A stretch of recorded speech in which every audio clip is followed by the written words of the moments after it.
The day I became the most hated person in my neighborhood was the day I discovered I owned it. Or, more precisely, the sprawling, shimmering lake that was the very heart of the community, the amenity the homeowners association had so vociferously claimed as its crown jewel, the one they wielded like a medieval cudgel against anyone who dared to question their petty decrees. I promise you won't see this ending coming. Let me know in the comments what you would have done in my place. It started with a ridiculous $50 fine for what they called unauthorized recreational activity on HOA common property. But what I called peaceful contemplation with a fishing rod, what she didn't know was I had inherited something far more valuable than the right to cast a line. My name is Edward, and for the better part of 2 years, after the quiet storm of my wife's passing had finally receded into a perpetual drizzle, I had sought nothing more than peace. That search had led me to Serenity Shores, a master-planned community whose very name promised quietude. I was a retired property lawyer, an old hand at real estate transactions, corporate law, and the often Byzantine world of land deeds and easements. My career had been a relentless intellectual battlefield, a grand game of chess where properties were pawns and corporations were kings. But after Sarah, my beloved wife, slipped away after her long illness, I craved stillness, not strategy. My expertise, once a roaring furnace of litigation, had cooled to embers. Or so I thought. Our house, nestled at the very edge of Lake Serenity, was the reason I'd bought into the community. It wasn't just a body of water. It was our body of water, a place Sarah and I had always dreamed of. Her family had owned the land for generations before the developers swooped in, carving out lots, building rows of identical houses, and forming the homeowners association that would become my crucible. My parcel, directly abutting the water, came with a small, private dock I had built with my own hands years ago, long before Serenity Shores was even a blueprint.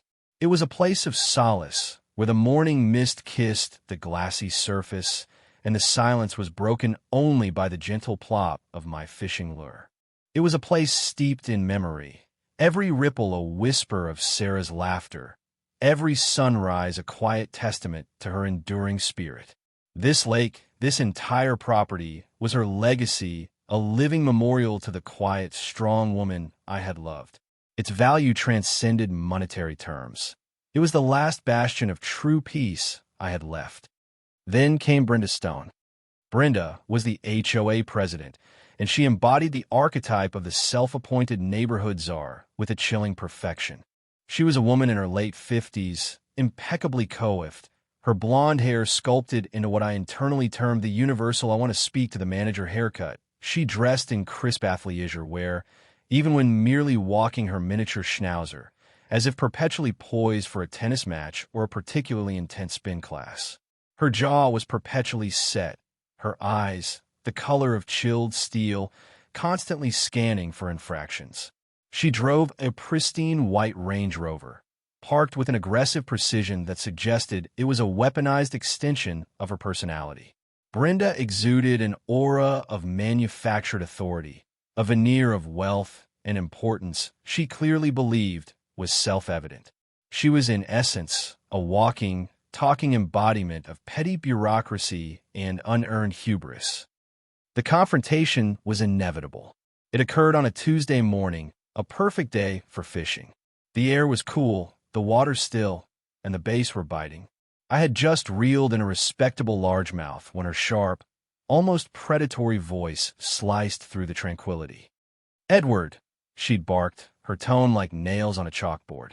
She stood on the edge of my property, hands on her hips, her small dog yapping uselessly at her feet. "What exactly do you think you're doing?" I turned slowly, a half-smile on my face. "Good morning, Brenda. Just enjoying the day. Fishing." Her lips thinned into a severe line.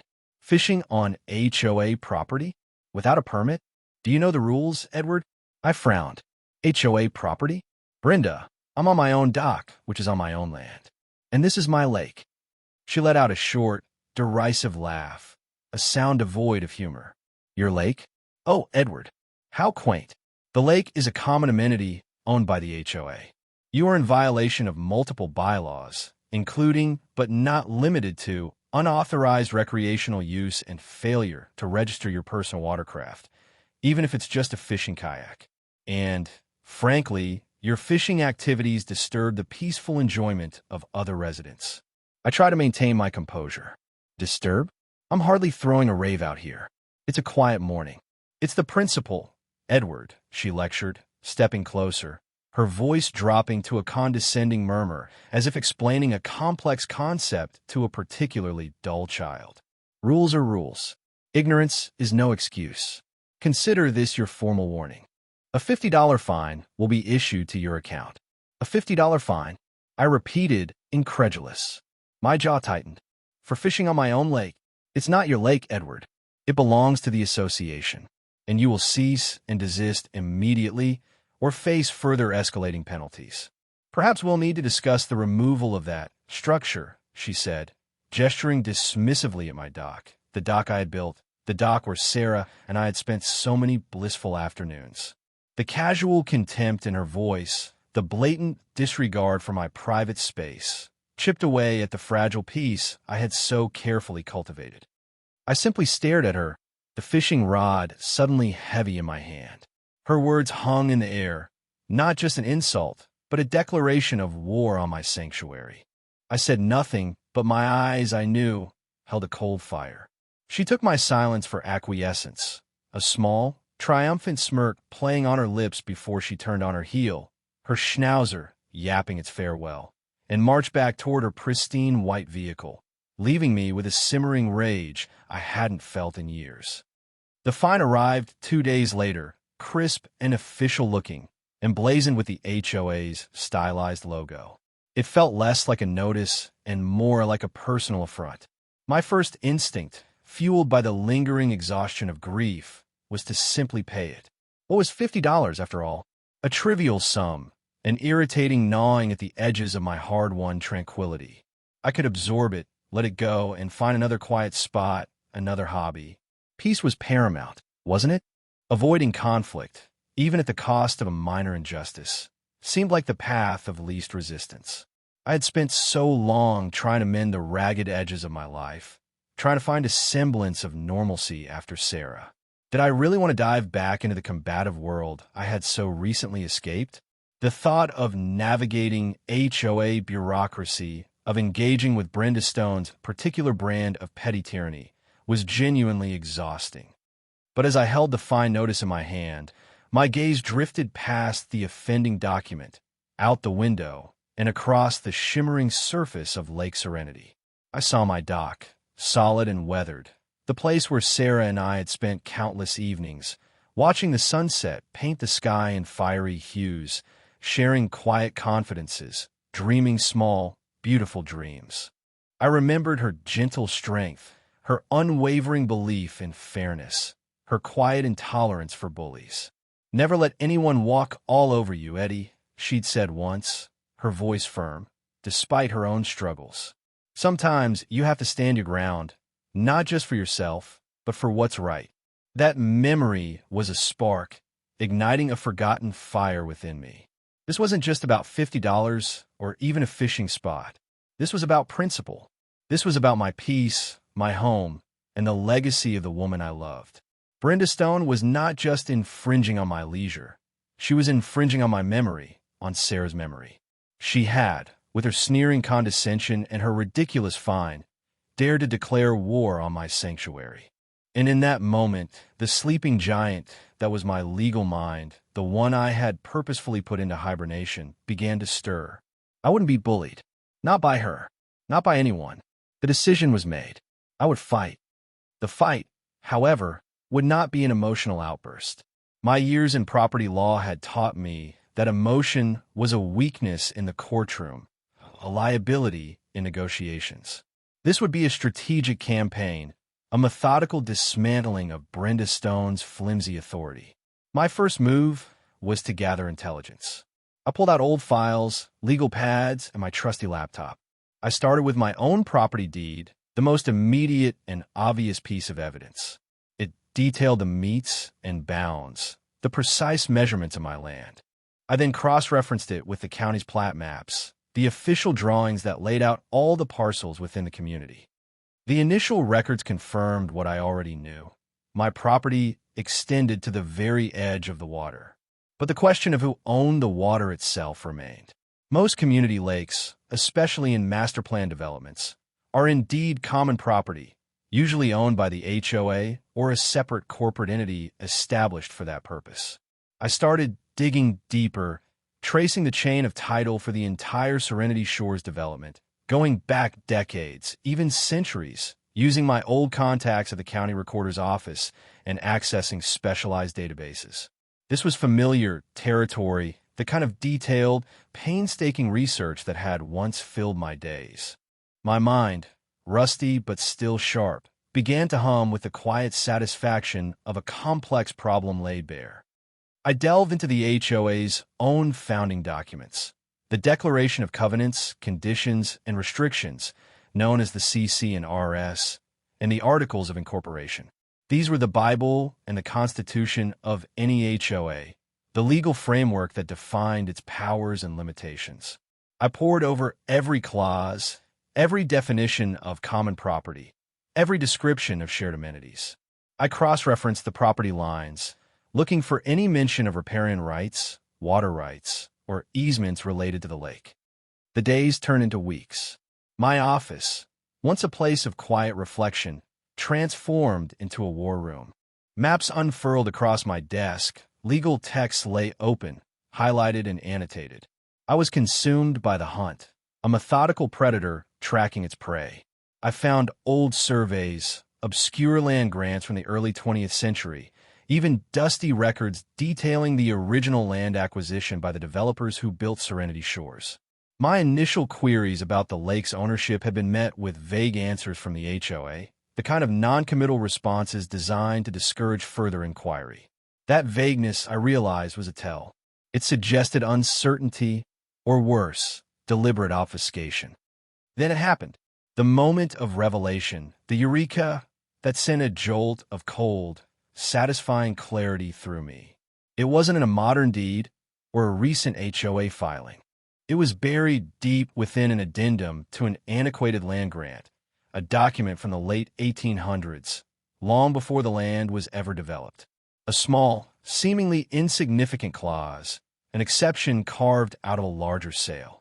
The original land, a vast tract that encompassed what would become Serenity Shores, had been owned by a single family for over a century. When they eventually sold off large portions to various developers, a specific, surprisingly large parcel, including the entire natural lake, had been retained by a branch of the family. The deed for this retained parcel had then passed down through generations, outside of the mainland sales. And that family, as it turned out, was Sarah's. The lake, Lake Serenity, had never been part of the larger development's common property. It had been and still was a distinct privately owned parcel. And through my wife's will, meticulously executed by our estate lawyer, that private parcel, the entire body of water, known as Lake Serenity, had passed directly to me. I own the lake. All of it. Every shimmering acre. The revelation hit me with the force of a physical blow, simultaneously shocking and profoundly satisfying. It wasn't just a right to fish. It was undisputed, unassailable ownership. The irony was almost too delicious to savor. Brenda Stone, with all her bluster and her petty fines, had declared war on a man who, unbeknownst to her, held the very ground beneath her feet. Or, more accurately, the very water beneath her boat. The realization ignited a cold, steady resolve within me. The game had just changed, and Brenda Stone had no idea she was playing chess against a grandmaster. My first call, after the initial wave of triumphant shock subsided, was to Arthur Finch. Arthur had been my mentor, a brilliant, grizzled property lawyer who had taught me nearly everything I knew about the intricacies of land law. He had retired years ago, trading courtrooms for fly fishing streams, but his mind remained as sharp as ever. Arthur, I began, trying to keep the tremor of excitement out of my voice. I think I just found the legal equivalent of a buried treasure. I spent the next hour laying out my findings, detailing the arcane land grants, the obscure clauses, the meticulous chain of title. Arthur listened patiently, interjecting with sharp, incisive questions that cut directly to the heart of the matter. When I finished, there was a long pause. "Well, Edward," he finally said, his voice slow and deliberate, "if what you're saying holds up, if those deeds are valid and properly recorded, then Brenda Stone and her HOA have been operating under a rather colossal misunderstanding for quite some time." He paused again, a low chuckle rumbling through the phone. "They overstepped, son. Now you teach them what that means." Arthur offered invaluable strategic advice. His years of experience had taught him that even the most airtight legal case could be undermined by a rushed execution or a misstep in public perception. "Don't just drop the bomb, Edward," he advised. "Let them dig their own grave. Document everything. Let them escalate. The more they overreach, the stronger your case becomes, not just legally, but in the court of public opinion. Make them look like fools, and then pull the rug out from under them." His words resonated deeply with my own instincts. This wouldn't be a quick skirmish. It would be a meticulously planned campaign. My strategy began to crystallize. A multi-phase operation designed to expose Brenda Stone's arrogance and incompetence, while simultaneously establishing my unassailable legal position. The chess pieces were moving into place. Phase 1, evidence gathering. I became a ghost, moving through the community, always with my phone ready. I recorded every interaction with Brenda or her HOA cronies.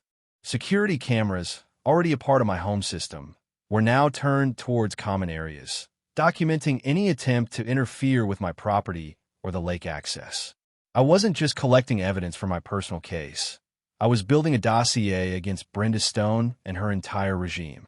I began speaking quietly and carefully to other residents. It didn't take long to discover that my experience with Brenda was far from unique. There was old Mr. Henderson, who had been fined for leaving a garden gnome on his porch, the young couple, the Millers, who had been threatened with legal action for having a swing set that was deemed non-conforming, Mrs. Rodriguez, who had been publicly shamed for a minor landscaping infraction. Each story was a miniature horror show of petty tyranny, a testament to Brenda's iron-fisted control and her insatiable desire for power. These were my unwitting allies, the foot soldiers in my silent rebellion. I didn't tell them about my discovery yet. I merely listened, nodded, and gathered their stories, meticulously documenting dates, times, and specific grievances. I suggested they keep their own records, too. A quiet network of resistance began to form, unified by their shared resentment of Brenda Stone. The objective was clear: expose the pattern, not just an isolated incident. With my arsenal of evidence growing daily, it was time for Phase 2, the first move. I drafted a letter, formal and impeccably polite, on the letterhead of the reputable law firm where I had once been a partner. It was addressed to the HOA Board of Directors. Attention, Brenda Stone, President. The letter acknowledged the recent fine, but politely questioned the HOA's jurisdiction over Lake Serenity. It cited specific property records and requested a meeting to clarify the matter. It was a lawyer's letter designed not to accuse, but to probe, to lay the groundwork for a more definitive strike. It was a feint, a gentle push to see how Brenda would react. Her reaction was precisely as I had predicted. Arrogance blinded her to the subtle warning contained within the letter's measured prose. Brenda, clearly interpreting my legal inquiry as a desperate attempt to wriggle out of a legitimate fine, responded with disproportionate aggression. She dismissed my letter as frivolous and without merit in an email to the entire HOA board, copying me. She then quadrupled my original fine for continued defiance and harassment of HOA officials. She sent a formal cease and desist letter, not just about fishing, but about any activity on or near the lake, even for my own dock. She publicly shamed me at the next HOA meeting, painting me as a troublesome, rebellious resident who refused to respect community standards. Her voice, amplified by the meeting room's modest acoustics, dripped with self-righteous indignation as she warned other residents about my disruptive behavior. "Some people," she'd announced, her gaze sweeping across the room, pointedly avoiding mine, "believe they are above the rules. They believe their personal whims outweigh the collective good. But rest assured, Your HOA board will not tolerate such insubordination. We will protect our common assets, our peace, and our property values from any and all who seek to undermine them. Several residents shifted uncomfortably, exchanging uneasy glances. A few, the ones I had quietly spoken to, gave me a fleeting, sympathetic look. But most remained silent, cowed by Brenda's authoritative tone. I sat there, observing, a faint, almost imperceptible smile touching my lips. Excellent, I thought. Keep digging that hole, Brenda. But the line, the final unforgivable transgression that moved me beyond mere strategy into cold, hard resolve, came a week later. I woke one morning to find a crude, hand-painted sign nailed to the support beam of my beloved dock. It read, in garish red letters, HOA property, no trespassing. Violators will be prosecuted. Below it, my name, spray-painted with black excess through it, a crude attempt at effacement. My hands clenched into fists. This wasn't just about property anymore. This was a direct, personal attack. That dock, built with my own hands, was more than just wood and nails. It was a symbol of my bond with Sarah, a place of shared memories. To deface it, to attempt to erase my presence from it in such a crude, public manner, was an act of pure malice. It was a declaration that she sought to violate my sanctuary, to strip me of the last vestiges of peace I clung to. The rage, cold and absolute, that settled over me then was unlike anything I'd ever felt. The strategic game of chess had transformed into a relentless, vindictive hunt. There would be no peaceful resolution, only total victory. The execution of my master plan began with a carefully orchestrated leak.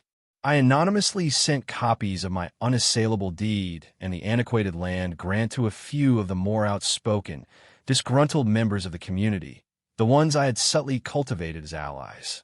I didn't include a note, just the documents. I knew the truth, once exposed, would ripple through the community like wildfire. Let them begin to question. Let the seeds of doubt take root. My ultimate weapon, however, was reserved for the HOA's annual general meeting. Brenda had insisted on holding it at the community clubhouse, a grandiose building overlooking the very lake she claimed the HOA owned. It was a thinly veiled attempt to assert her dominance, to hold court in her perceived kingdom. The large meeting hall was packed, buzzing with a mixture of polite curiosity and simmering resentment. Brenda, resplendent in a tailored blazer and a new, even more aggressive haircut, stood at the podium, basking in the glow of the overhead lights. She droned on about budget surpluses, new landscaping initiatives, and, of course, the ever-present scourge of rule breakers. She even made a veiled reference to certain individuals who believe they are above the law, casting a dismissive glance in my direction. I sat quietly in the third row, a thick binder on my lap, my expression impassive. I watched her, a predator observing its prey, waiting for the perfect moment to strike. She opened the floor for questions, a mere formality, I knew, before she would dismiss everyone and retreat to her perceived triumph. "Yes, Edward," she said, her voice dripping with forced patience as I raised my hand. "Do you have a relevant question, or are we going to revisit your fishing hobby?" A smattering of titters spread through the room. "My question," I began, my voice calm and clear, cutting through the murmuring, "is indeed highly relevant, Brenda. It concerns the very definition of common property as it relates to Lake Serenity." Brenda rolled her eyes dramatically. "We've been over this, Edward. The lake is HOA common property. It's clearly stated in the CC and RS. Is it?" I countered, a faint, dangerous smile playing on my lips. "Because I've been doing a little research. A deep dive, actually, into the foundational documents of this community, going back a century or more. And I found something rather interesting." I stood up, slowly, deliberately, the thick binder held firmly in my hand. My voice, though quiet, seemed to fill the room, drawing every eye. Brenda's composure began to fray. "Edward, this is neither the time nor the place for conspiracy theories. If you have a grievance, you may submit it in writing, as per procedure." "Oh, This isn't a grievance, Brenda, I stated, walking slowly toward the podium, the binder held high. This is a revelation. I have here, I announced, stopping directly in front of her, facing the room, certified copies of the original land grant from 1887, several subsequent deeds of partition, and the complete chain of title for every parcel that makes up Serenity Shores. And what these documents confirm, unequivocally, is that Lake Serenity was never, not once, included in the common property conveyed to the developers, and thus, never became part of the HOA's assets. A low murmur rippled through the room. Brenda's face, which had been contorted in a sneer, now paled. Her eyes darted around, searching for an escape, a lifeline. "That's absurd," she sputtered, her voice rising in pitch. "You're misinterpreting things. This is nonsense." "Is it, Brenda?" I asked, my voice still calm, almost conversational. I opened the binder, pulling out a large, meticulously preserved parchment. "This, ladies and gentlemen, is the original deed for the parcel containing the lake. It explicitly states that this land, including the entire body of water, was retained by the original family and passed down through a separate line of succession. That line, as it happens, leads directly to my late wife, Sarah, and upon her passing, it was legally conveyed in its entirety to me." I held up the deed, then another, a more recent title. "I am, therefore, the sole legal owner of Lake Serenity. Every square inch of it." The silence in the room was absolute, so profound I could almost hear the collective gasp. Then a cacophony erupted. Whispers, gasps, exclamations of disbelief. Residents turned to each other, their faces a mixture of shock and dawning comprehension. Brenda, however, had gone completely white. Her jaw hung slack, her eyes wide with terror. She tried to interrupt, to shout me down, but her voice was a strangled squawk against the rising tide of astonished chatter. This is a fabrication," she shrieked, finally finding her voice. "A lie. You're trying to deceive everyone." "Am I?" I asked, turning my full attention to her, my voice dropping to a dangerous whisper that somehow carried through the din. "Then perhaps you can explain why the HOA has been collecting fees for a property you don't own. Why you've been issuing fines, regulating access, and making decisions about something that has no legal connection to this association. Perhaps you can explain the fines you levied, the cease and desist letters you sent, the public shaming you orchestrated, all based on a false premise." I looked out at the assembled residents, my gaze sweeping across their faces. "For years," I announced, my voice now clear and ringing, "Brenda Stone and this HOA board have asserted ownership over Lake Serenity. They have fined you for using it, dictated how you can access it, and threatened you with legal action, all under the guise of protecting common property. But the truth is, the lake was never theirs. It was always private property. My property." I paused, letting the full weight of my words sink in. "And as the sole legal owner of Lake Serenity, effective immediately, I am revoking all HOA access.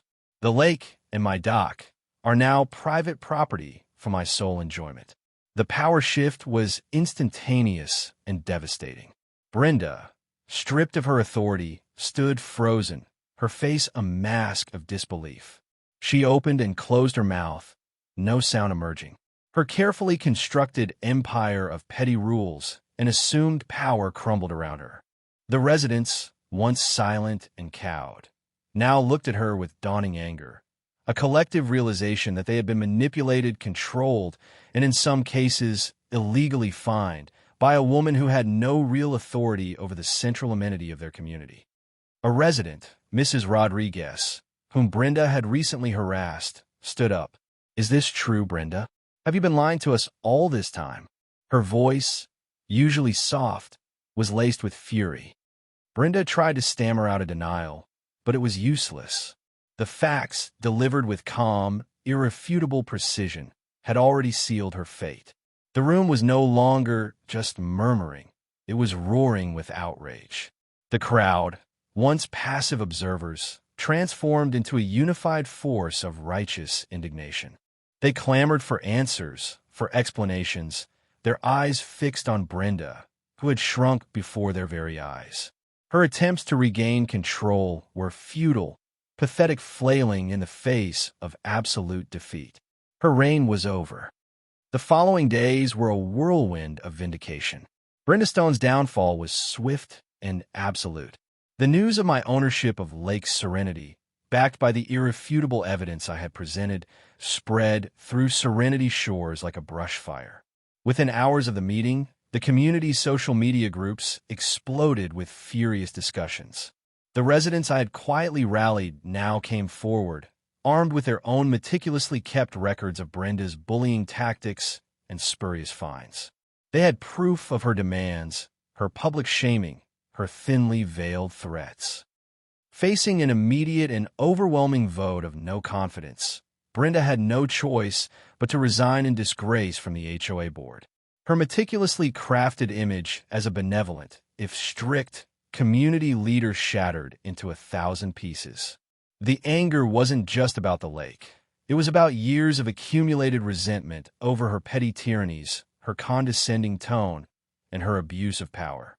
But her problems didn't end there.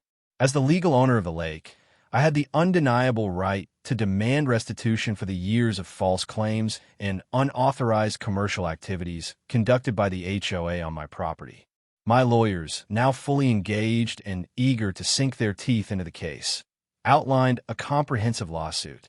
It wasn't about punitive damages for me. It was about accountability. The HOA had collected fees and issued fines based on a fraudulent premise. They had profited from something that wasn't theirs. The immediate financial impact was substantial.